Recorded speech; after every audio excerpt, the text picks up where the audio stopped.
Bom dia, boa tarde. Agora, esse programa, estamos no programa Fala-me Doutor, é um programa de conhecimento, de sabedoria, de aprendendo muita coisa sobre cada aspecto da vida.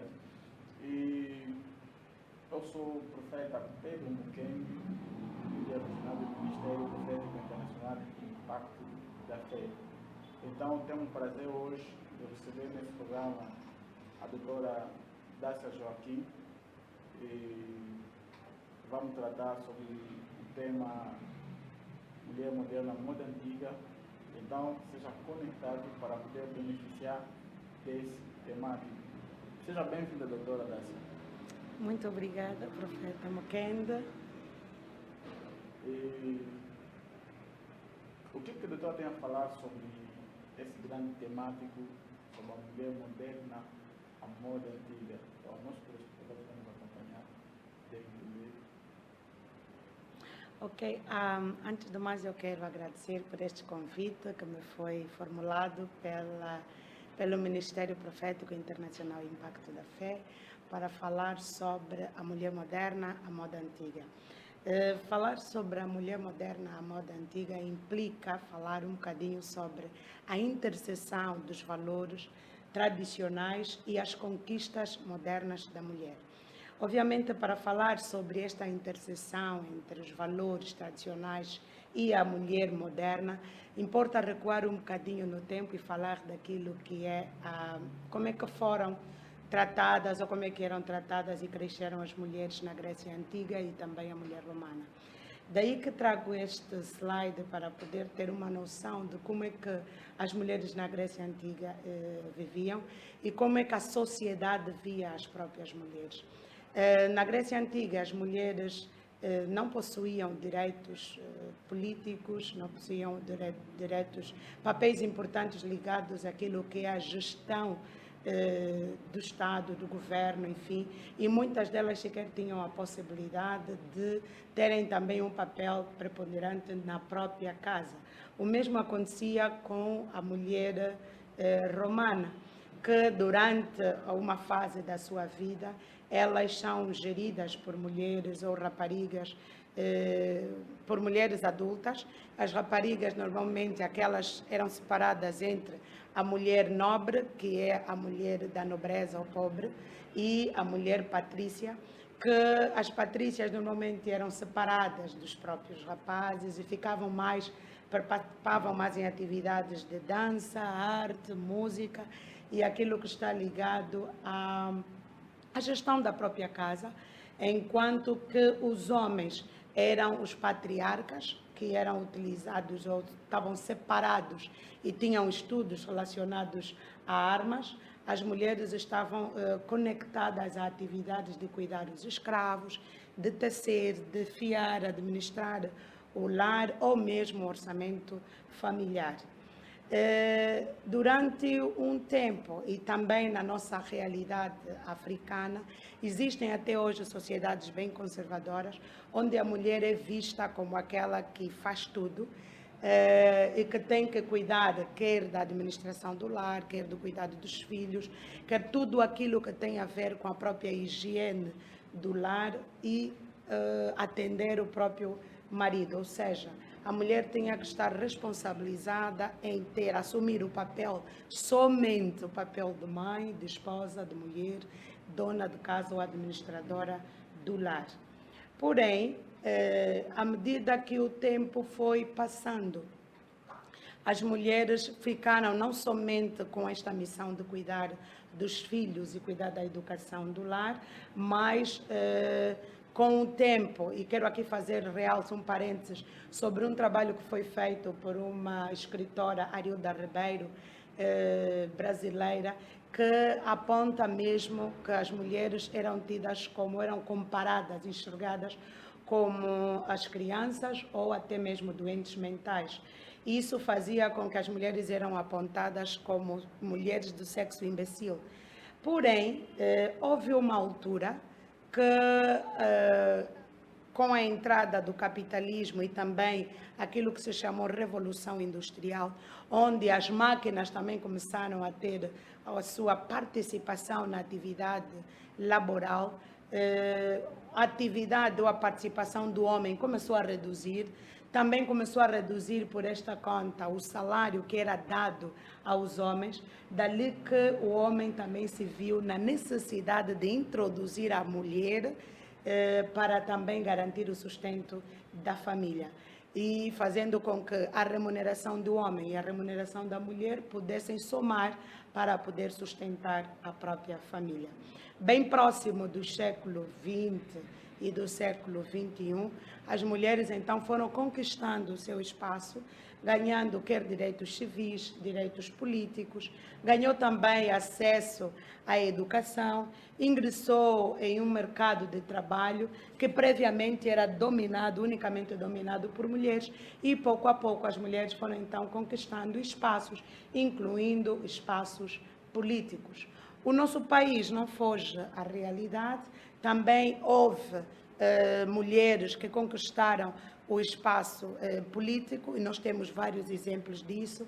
Temos exemplos quer no governo central, a nossa vice-presidente, na Assembleia da República, e outras mulheres que representam ministérios e também secretarias de Estado, para dizer que com o tempo, e bem agora no século XXI, as mulheres foram ocupando grandes espaços e foram conquistando seus direitos a nível do crescimento e desenvolvimento social. Porém, surge uma pergunta, é saber se com todas essas conquistas haveria algum perigo nisso, na conquista da mulher. Daí que ressaltamos que, à medida que a mulher foi conquistando esses espaços na sociedade, houve também um perigo na redução daquilo que é as normas, ou que são as normas tradicionais. É claro que muitas mulheres também entraram no sistema, no processo de ensino, como dissemos, entraram também no processo da educação. Algumas já entram no âmbito da investigação científica, e vemos que até o avanço da própria ciência também vai encontrando espaços para substituir não só o homem, mas também a própria mulher. Qual é o perigo que nós encontramos? É que dali fazemos a interseção daquilo que é a modernidade e os valores sociais, ou valores tradicionais. É que, primeiro, as famílias ou as sociedades são criadas por famílias. Podemos dizer que famílias estruturadas contribuem para sociedades estruturadas. E nós temos aqui uma família onde a mulher ocupa um papel importantíssimo na sua estruturação. O protagonismo do feminino e a sociedade, e na sociedade que reflete a contínua busca por igualdade, tem de certo modo a atrofiar um bocadinho daquilo que são os valores morais e culturais. Dali é que durante um tempo o Ministério da Família e Promoção da Mulher tem procurado trabalhar no resgate dos valores morais, por causa daquela confusão que existe entre os conceitos de emancipação, igualdade, equidade e emissão. Importa aqui referir que, apesar desta interseção de valores, apesar de que a mulher vai conquistando recursos, vai conquistando os seus direitos naquilo que é a sua participação no desenvolvimento das sociedades, as mulheres devem, não só mulheres, mas também homens, perceber exatamente o que é que implica realmente o conceito de emancipação e o que é que implica o conceito de submissão. Há artigos que refletem e falam sobre os mestres do erro, que definem a emancipação numa tríplice. E essa tríplice está relacionada, primeiro, por um lado, pelo governo da sociedade doméstica, quer dizer que levar a emancipação do lado social, em que a mulher se afasta de todas aquelas atividades domésticas por causa da entrada na atividade profissional, afasta-se da atividade doméstica, do cuidar dos filhos, do cuidar da família, para entregar-se completamente naquilo que são as atividades sociais, certamente para poder garantir o sustento das famílias. Está também a emancipação econômica, que tem a ver com a administração dos bens, onde a mulher, por sua natureza de gerir atividades, pode também encontrar vantagens naquilo que é a atividade econômica e muitas das vezes retirando aquilo que é a vontade do marido na administração do lar e podendo dedicar maior parte do seu tempo nas atividades profissionais, muitas até em negócios ou empresárias ou mesmo atividades que estão ligadas à sua atividade empresarial. E, por outro lado, naquilo que é a emancipação fisiologicamente falando, que implica até as situações ligadas à própria entrega da mulher, naquilo que o próprio conhecimento teológico diz que a partir do momento em que há um casamento, o corpo do homem pertence à da mulher e o corpo da mulher pertence do homem. Então, a emancipação, naquilo que são as considerações ligadas à emancipação, nessa tríplice, também coloca essa atividade fisiológica como uma condição de emancipação. Dali que vale a pena olhar para aquilo que são os princípios da ética e moral e ver até que ponto a mulher tem um papel importante na garantia dos valores éticos e morais na sociedade. Os valores morais que o Ministério da Família e Promoção da Mulher tem estado a incutir, no sentido de resgatar, têm sido os valores da honestidade, o respeito, a responsabilidade, a tolerância e também a humildade. É claro que não é uma questão que se verifica em todas as mulheres, mas esse resgate que se anuncia pelo Ministério da Família e Promoção da Mulher é justamente pelo facto de que hoje as sociedades já não têm tempo, os pais já não têm tempo de cuidar daquilo que são os valores tradicionais, daquilo que é o papel tradicional da mulher, que é justamente a educação dos filhos. Através da atividade que a mulher realiza fora, já chega em casa cansada, já não tem a paciência nem o tempo para dizer o que é certo e o que é errado no filho, e precisamos lembrar que é justamente a mulher que forma o homem do futuro. Então, se nós temos uma família desestruturada, obviamente as sociedades também se tornam desestruturadas. Daí é que nós queremos chamar a atenção às mulheres que não deixem de ser mulheres modernas, mas que acima de tudo reservem aqueles valores tradicionais que os nossos avós, os nossos antepassados conseguiram, apesar de que não tinha naquela altura a colisão da atividade profissional fora de casa, mas conseguiram levar e termos uma sociedade que podiam responder àquilo que é preocupação na construção de sociedades melhores. Logo, na construção moral da família ou das sociedades, nós destacamos este papel da mulher, porque há hoje em dia aquelas questões ligadas a palavras, dizemos que são aquelas palavras mágicas que hoje em dia já não conseguimos notar nos nossos jovens, que é dizer o desculpe, uma saudação, muito obrigada, o pedir licença quando entra em algum lugar, agradecer quando tem a possibilidade de ter um benefício, um acesso, uma saudação.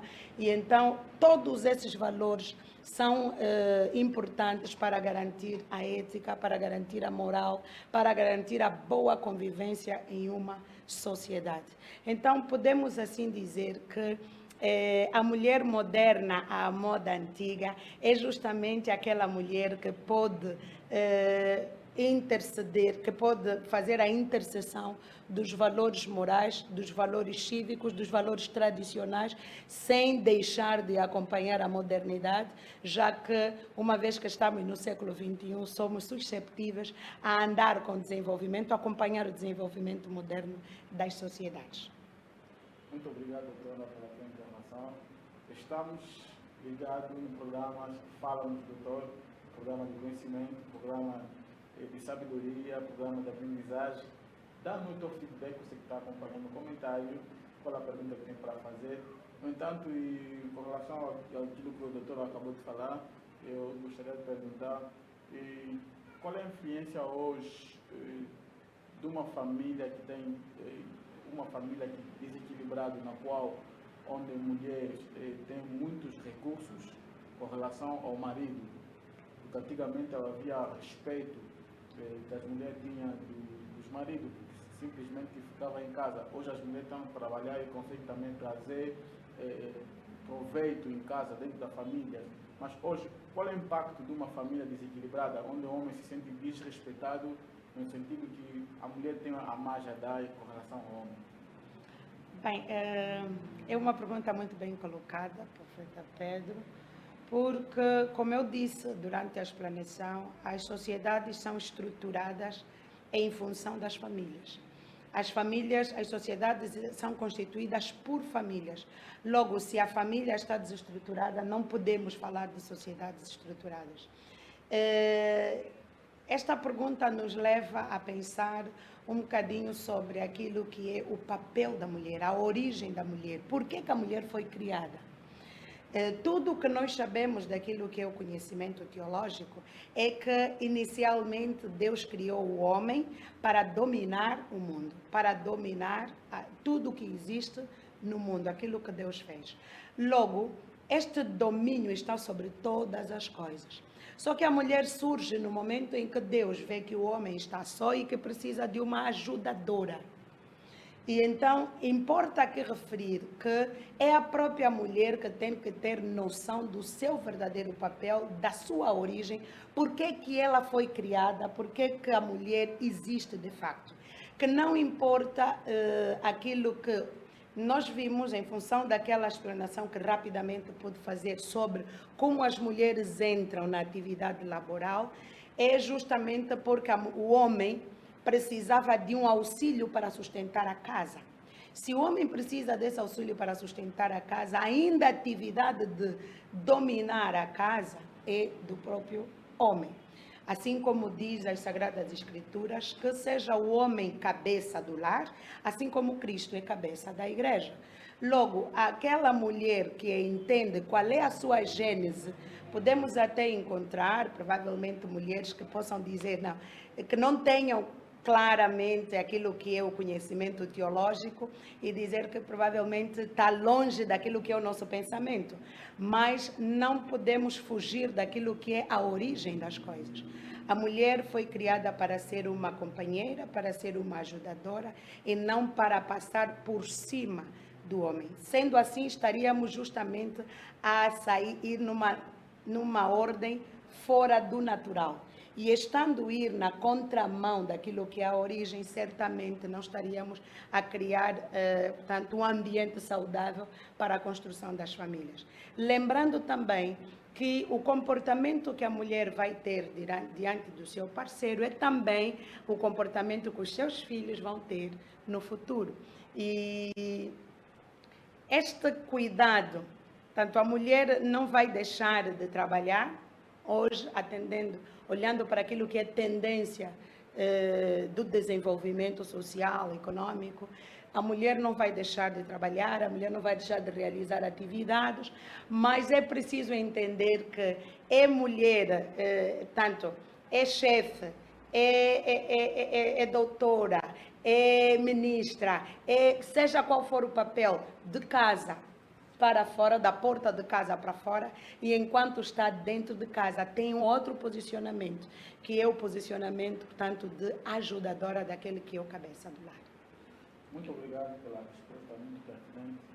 E a segunda pergunta é, como que a doutora pode justificar, antigamente nossas mães não fizeram muitos estudos, era mulher simples, mas com muita educação, e atualmente o índice de perca de valor está mais ligado a certas mulheres que estudaram, e, no entanto, aquelas mamães tinham um comportamento diferente, e hoje você encontra orgulho nas mulheres que estudaram, não estamos a estudar aqui, estudar mal, mas qual é o ponto de vista da doutora com relação a isso, a perca de valor das mulheres que estudaram, com relação às nossas mamães na antiguidade, que não estudaram muito, mas tinham respeito e tinham valor? Ok. Justamente por isso falamos que que a mulher tem um papel muito importante naquilo que é a conservação dos valores tradicionais. A educação que as nossas avós, as nossas mamães receberam é que sua responsabilidade primária é administrar o lar.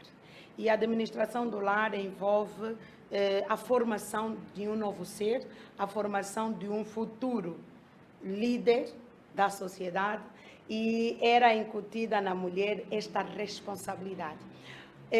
O tempo que as mulheres tinham no passado, que era dedicado unicamente ao cuidar desses valores, a formar os filhos, a educar os filhos, permitiram também que as nossas sociedades de um tempo, nos tempos passados, tivéssemos sociedades melhores estruturadas. Hoje já encontramos até testemunhos de homens que dizem que é melhor encontrar mulheres que não tenham estudado, por causa desse receio de que a mulher que estudou já não tem o mesmo cuidado no tratamento das questões tradicionais. Eu não levaria isso por uma questão generalizada. Sempre existem exceções, é claro, mas é o que eu disse na primeira pergunta sobre o conhecimento que a mulher tem que ter sobre a sua gênese, sobre porquê. A mulher tem que entender porquê que ela foi criada. E, é claro, hoje as sociedades, a perca desses valores é justamente porque a própria mulher já não tem tempo para poder assumir essas responsabilidades na educação dos filhos. Logo, o meu conselho é que, independentemente do grau acadêmico, independentemente da capacitação que tem, independentemente da formação ou competências que tenha realizado, é importante que a mulher tenha, acima de tudo, conhecimento sobre o seu verdadeiro papel, porque, no final das contas, se as mulheres analisarem, quanto mais ocupa o papel do homem, mais escrava se torna da própria vida. Então, eram mais felizes as nossas avós, as nossas mães, que dedicavam a sua atividade naquilo pela qual elas foram criadas, porque tinham mais tempo para elas próprias e para garantirem gerações melhores preparadas. Muito obrigado pela informação. E outra pergunta que queremos fazer, com a panagem da tecnologia, hoje estamos a observar a indústria da robótica está desenvolvendo robôs em muitos setores, na restauração, nos trabalhos domésticos. Então, também vimos que hoje tem mulheres robô que podem desenvolver papéis no que tange a sexualidade, no que tange a intimidade de lares. Qual é o conselho, qual é a observação da doutora com relação a essa apanagem da tecnologia? Bem, falar dessa questão é um bocadinho complexo, porque eu olharia quer para o lado da ciência e também para o lado da teologia. Bem, se olhamos para aquilo que é a ciência, podemos dizer que estamos a caminhar para o desenvolvimento, porque tudo aquilo que implica, tanto a ciência é vista como aquela ação, atividade que envolve a redução dos esforços humanos, a resolver os problemas sociais e evitar com que haja menos esforço com maior produtividade. Logo, a robótica vem para resolver muitos problemas humanos neste sentido. Só que muitas das vezes a análise desse aspecto nos leva até a entender que nós estamos cavando a nossa própria sepultura.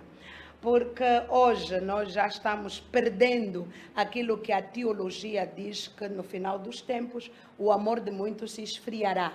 Tanto quando o profeta fala sobre a substituição dos robôs naquilo que é até a sexualidade, o companheirismo, significa que para este eu não preciso manifestar amor. Para um robô eu não preciso manifestar amor. Importa somente que este robô faça aquilo pelo qual ele foi programado. Os robôs normalmente não têm sentimentos. Então o homem, com o tempo, vai também perdendo o sentimento, vai perdendo a atenção e vai esfriando o amor que a Bíblia anuncia. Dali que eu posso lhe dar uma resposta enquanto cientista e também lhe posso dar uma resposta enquanto conhecedora da palavra de Deus. E como conhecedora da palavra de Deus, digo que a ciência e aquilo que é a palavra de Deus, em muitos pontos não são compatíveis, pese embora a própria ciência também utilize a palavra de Deus para poder acionar alguns aspectos científicos. Muito obrigado, muito obrigado. Deus abençoe você que está acompanhando do outro lado. Estamos dispostos à caixa de perguntas com relação ao conhecimento. Estamos no programa Fala-nos, Doutor. E é uma bênção para nós, para adquirir conhecimentos em cada aspecto da vida. Então, vamos aqui concluir com a nossa última pergunta. Gostaríamos de saber, no que tange a submissão, ou se estamos a ver divergências de opinião entre os casais, mas olhando pela aquilo que é a palavra de Deus, a Bíblia fala que a mulher deve ser submissa. Mas hoje, o desenvolvimento de muitas coisas, com a ciência, com muitas coisas, então estamos a ver problemas nos casais, não, relativamente à submissão.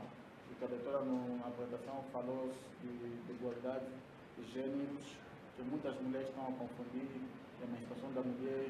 O que tem a dizer sobre a submissão dentro do casal? Quem deve seguir o outro?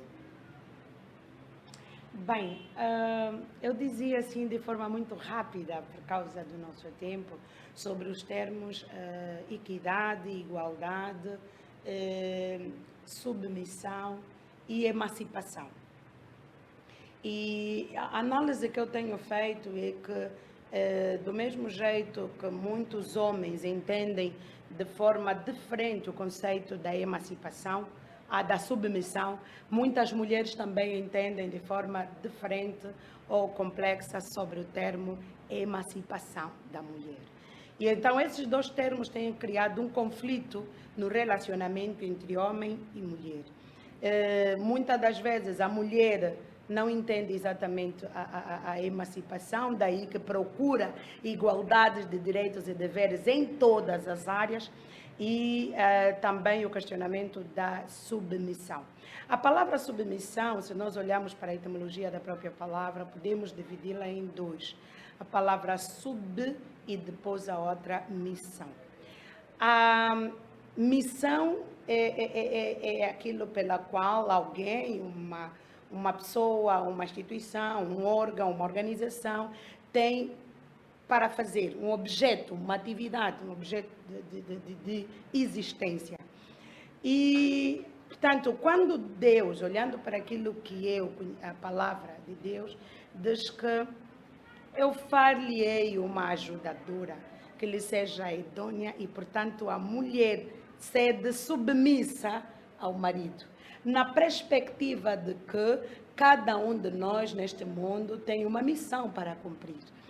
Homem, mulher tem uma missão para cumprir. Os homens, Deus encabeça ou manda os homens para o mundo com uma certa missão. É importante que o homem conheça realmente qual é a sua missão e a mulher que vai ter como companheira também entenda qual é a missão do marido. Logo, é a mulher a ajudar o seu parceiro na sua missão. Portanto, é submissa.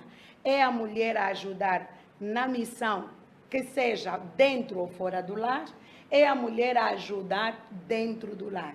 Então, é sempre a mulher que se coloca como subserviente do marido, mas também é preciso que o marido entenda qual é a missão e qual é o papel da mulher, o que é isso, submissão, que é para depois não confundir com outras atividades, com outras ações, porque eu já vi aqui muitos homens que confundem a submissão com escravatura.